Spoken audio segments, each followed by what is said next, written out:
Pour ne rien manquer, abonnez-vous maintenant. Les vraies voix Sud Radio, ça fait du clic sur les réseaux sociaux. The top click of the day. Il est de retour. C'est la nouvelle petite bourde de Joe Biden. Ce midi, le président américain s'est un peu égaré en évoquant le bilan de la crise Covid. Oui, disons qu'il a énormément sous-estimé le bilan de la pandémie dans son pays. 1 127 000 morts du Covid aux États-Unis selon les chiffres de l'OMS. Or, voilà ce qu'a dit le président Biden. We're still feeling the profound loss. The pandemic, as I mentioned, of over 100 people dead.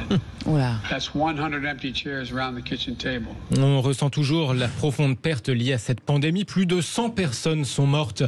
C'est 100 chaises vides autour de la table de la cuisine. Bon, vous me direz, ça fait déjà une grande table dans la cuisine, mais en revanche, ça fait pas beaucoup de monde à l'échelle des États-Unis. D'ailleurs, un peu plus tôt dans le même discours, Joe Biden avait donné la bonne fourchette en évoquant les plus d'1 million de morts américains du Covid. Bon, finalement, dans la retranscription officielle de son discours, ses collaborateurs de la Maison-Blanche ont corrigé l'erreur en remplaçant bien le 100 présidentiel par 1 million, plus conforme à la réalité. Bon, en tout cas, l'épisode va encore ravir forcément du côté du Parti républicain. Il ne se prive pas de le faire passer pour un gâteux à chaque étourderie de ce genre. Il avait déjà, par exemple, interpellé l'année dernière en plein discours une parlementaire qui s'était avérée être morte depuis des mois. Where's Jackie? I didn't think she was going to be here. Où est Jackie? Eh bien, elle est morte. Le malaise. Ou plus récemment, il avait appelé Vladimir, le président ukrainien, Volodymyr Zelensky. Vladimir and I, Voilà, Vladimir et moi. Alors, entre ces bourdes et ces chutes, la santé de Joe Biden, 80 ans, devient un argument de campagne pour ses opposants. Alors, parlons vrai sur Sud Radio. François de Rugy, Joe Biden, il est gâteux ou il a juste des problèmes de compréhension de ce qu'il dit lui-même parfois? Non, mais il avait déjà cette réputation d'être gaffeur avant d'être élu président et je crois avant d'avoir l'âge qu'il a aujourd'hui. Peut-être qu'avec l'âge, oui, on trébuche un peu plus quand on a 80 ans, quand on a 60 ou 40 ans. Bon, après, je pense qu'il est tout à fait lucide pour présider la première puissance du monde. Et c'est un politicien chevronné qui a démontré d'ailleurs qu'il faisait globalement des choix politiques. Après, moi, je trouve que c'est des bons choix. Mais ça fait partie du débat. Mais en tout cas, je pense que c'est normal que Trump, qui est à peine plus âgé, ou plus jeune, enfin, qui a quasiment le même âge. Oui, il a 4 ans de moins, je crois. 5 ans de moins. Et donc, c'est un peu pareil. Moi, je trouve que attaquer les gens, d'ailleurs à une époque, certains attaquaient Trump sur le fait qu'il était fou, ce genre de choses. Moi, je trouve ça assez absurde. On peut critiquer leur politique, mettre en cause, mais bon, après, ça peut être un sujet de moquerie. Bon, alors, aux États-Unis. Ok sur la langue qui fourche, mais quand même, il y a eu, et ce n'est pas la première fois quand il confond Vladimir et Volodymyr, il y a des problèmes aussi de diplomatie qu'engendrent les gaffes de Joe Biden. Puis on le voit, on voit sur des images où certains moments, visiblement, il a perdu le sens de l'orientation. Donc pour celui qui est à la tête de la première puissance mondiale, c'est un peu dangereux. Après, dans ces chiffres, moi je suis frappé, on nous dit l'OMS a annoncé.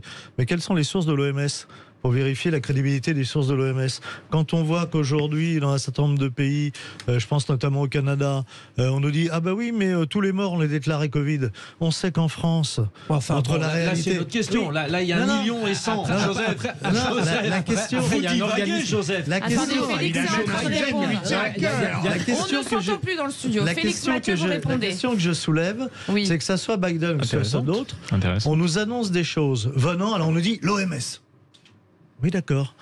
Mais a priori, on source. Quand on est journaliste, il va vous répondre. Les scientifiques américains disent même un petit peu plus que l'OMS, en tout cas, l'échelle est plus proche que les 100 de Joe Biden. Et c'est très intéressant, puisque tout à l'heure, on parlait de la crédibilité de l'information.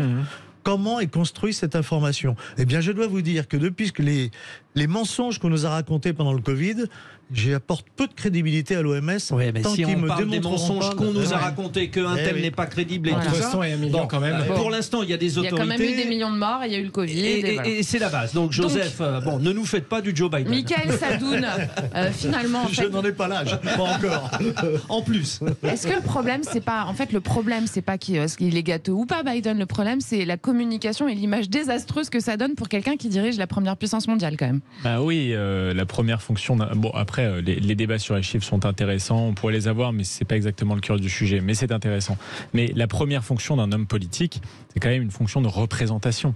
Donc quand on est gaffeur, et a fortiori avec l'âge qu'on multiplie quand même les signes de faiblesse, d'incompréhension, de confusion, parfois même un peu de malaise, parce qu'il a un comportement qui relève peut-être d'une mauvaise communication, mais avec les enfants ou autres, qui est un peu bizarre. Je trouve qu'on remplit plus totalement bien la fonction d'homme politique.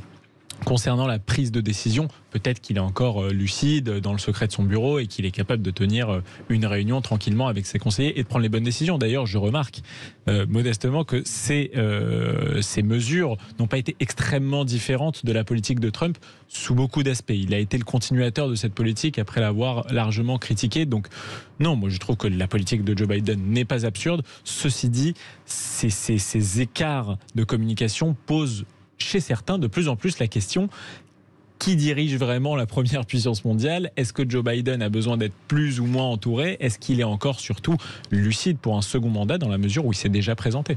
Voilà. Et c'est un débat que nous pourrons suivre, évidemment. Merci beaucoup Félix Mathieu Avec pour plaisir. ce clic dans les réseaux.